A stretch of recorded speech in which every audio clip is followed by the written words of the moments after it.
A ceasefire between Armenia and Azerbaijan is due to come into effect in around 3 hours. It follows 2 weeks of intensive fighting over the disputed region of Nagorno-Karabakh. The deal was announced by Russian Foreign Minister Sergei Lavrov after talks in Moscow. Sinem Koscioglu reports from the city of Mingashevir in Azerbaijan. It's the first direct contact known to have taken place between Armenia and Azerbaijan since the new fighting broke out on September 27. Объявляется о прекращении огня. A ceasefire has been declared from 12 o'clock on October 10th for humanitarian purposes, to exchange prisoners and the bodies of the dead. It'll be done under the guidance of the International Red Cross. The Moscow talks came after the Azerbaijan foreign minister attended talks in Geneva with the French, US and Russian envoys on Thursday. We are committed to a peaceful settlement of the Karabakh conflict and are ready to resume the peace process in accordance with the recent statements of the presidents and foreign ministers of the OSCE Minsk Group.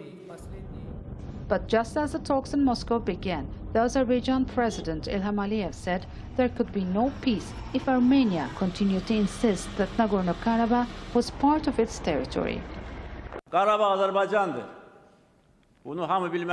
Karabakh is Azerbaijan. Everyone should know this, including those in charge of Armenia today. I tell them again that if they commit fraud after the Moscow talks, they will regret it. We will take back our lands, peacefully or through war. Unequivocally, we want to organise it peacefully. We give Armenia one last chance. For the last 2 days, efforts to stop the fighting between Armenia and Azerbaijan have been held while the battles in and around Nagorno-Karabakh continue to rage. It still remains to be seen whether this latest international effort to achieve a ceasefire will be successful. The fighting is the worst since the 1991-94 war that killed an estimated 30,000 people and ended with a ceasefire that has been repeatedly violated. Azerbaijan says that 31 Azeri civilians have been killed and 168 wounded since September 27. It has not disclosed information about military casualties. Authorities in Nagorno-Karabakh say 376 of its military personnel and 22 civilians had been killed during the same period.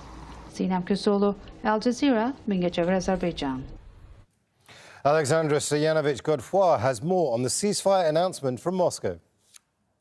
It's a kind of a humanitarian ceasefire with the purpose of the exchange of prisoners and other people that are detained by both sides, as well as for handing over the bodies of the people that have been killed since the 27th of September when this conflict started. This is to be happening under the observation of Red Cross.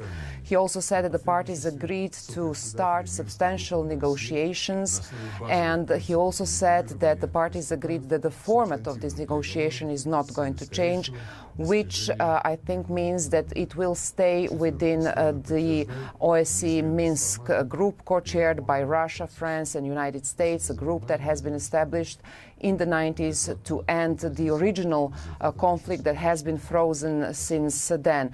So what is to follow, what is for us to see is whether this ceasefire is indeed going to happen as agreed, if it is really going to come down to the exchange of prisoners, and if the parties are really willing to start negotiating and to really return to the negotiating table to solve this decades-long conflict in Nagorno-Karabakh.